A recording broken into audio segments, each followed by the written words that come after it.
Most people assume that the quality of their life depends on the size of their income. We've been trained to believe that happiness rises with the paycheck. But if that were true, why are so many high-earning professionals stressed, anxious, burned out, and buried in debt? The truth is this: what keeps people trapped isn't always a lack of money. It's a lack of control, clarity, and habits. A small income does not automatically equal a small life. What creates peace and comfort has far less to do with dollars and far more to do with decisions. The poverty mindset is the belief that the only solution to every problem is more money. The freedom mindset is the realization that the real solution is better choices. So let's talk about what truly allows someone, especially a retiree or anyone living on a limited or fixed income, to live with stability, dignity, and peace. First, you cannot fix bad habits with more income.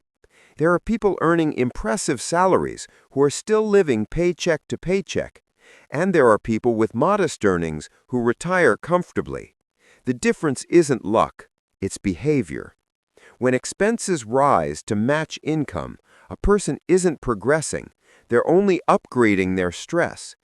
If someone can't manage a small amount wisely, giving them more money simply increases the damage. Money doesn't correct poor discipline, it amplifies it. The simplest truth is this: if your spending grows faster than your income, you will always feel poor. But if your spending stays low, even a modest income can create security. Wealth is not measured by what you earn. It's measured by the gap between what comes in and what goes out. That gap is freedom. Next, low expenses equal high freedom. Many people think that living below your means is some kind of punishment.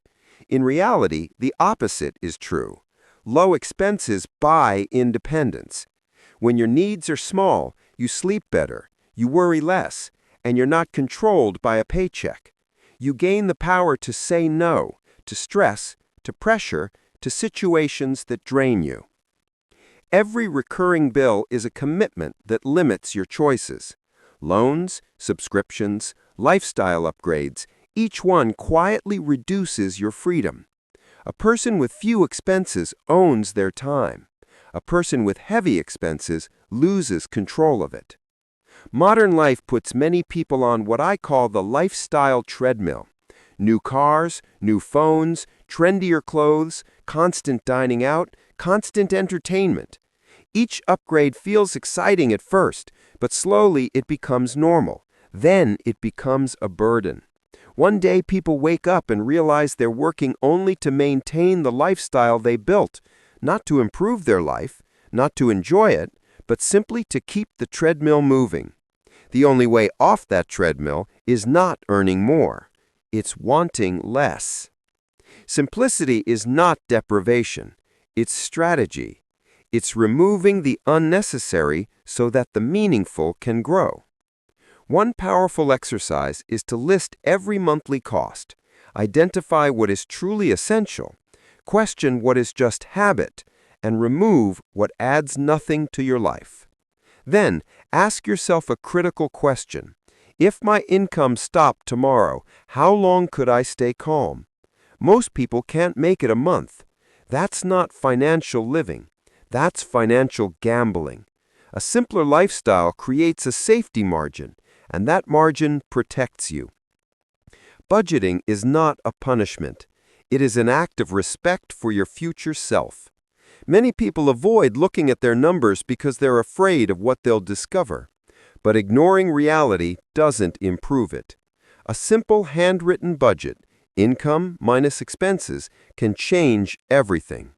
When you see where money truly goes, behavior naturally shifts. Waste becomes obvious. Decisions become clearer.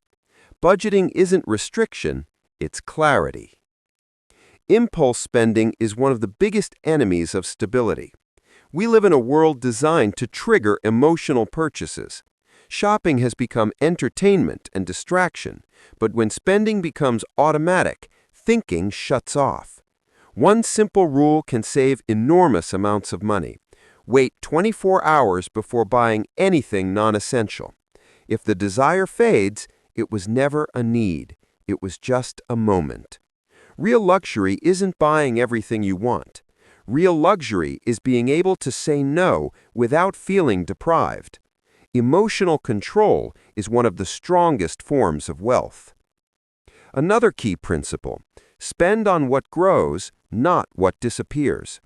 Some purchases enrich your life long-term, like improving your health, learning new skills, or maintaining what you already own.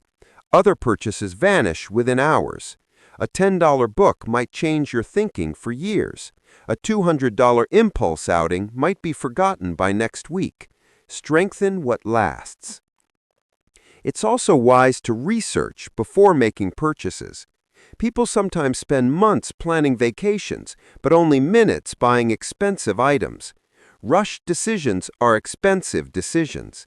Taking the time to compare options, read reviews, and understand what you're buying turns spending into strategy. Smart financial choices aren't about being cheap, they're about being thoughtful.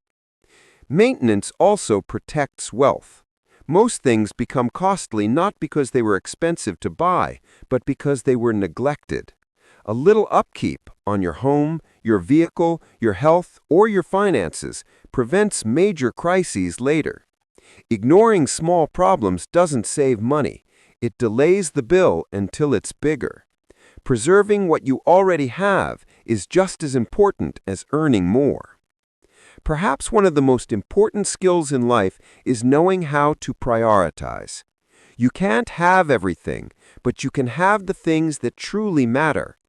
Ask yourself, what brings me peace? What helps me grow? What gives my life meaning? When you know your priorities, it becomes easier to walk away from distractions. The goal is not a life full of possessions. The goal is a life full of purpose. And here is one of the freeing truths of all. The real wealth is needing less. When you stop comparing, when you stop chasing, when you can appreciate what you already have, you become emotionally rich. A low-income life lived wisely can be calmer, safer, and more satisfying than a high-income life lived recklessly. The less you need, the freer you become. Ultimately, financial peace is simple. Spend less than you earn, save or invest the difference. Repeat. Progress doesn't require brilliance. It requires patience. Most people don't lose because they're unlucky. They lose because they interrupt their progress with impulsive choices. Consistency wins. Simplicity wins. Discipline wins. In the end, money isn't the true goal. Freedom is. The freedom to rest, the freedom to choose, the freedom to say no, the freedom to live without panic. If you can cover your needs comfortably, avoid debt, maintain simplicity, and think long-term, you are already wealthier than you realize. Prosperity is not measured by possessions. It's measured by peace. The richest person is not the one who owns the most, but the one who can calmly say, "What I have is enough." That is the end of the poverty mindset, and that is the beginning of real wealth.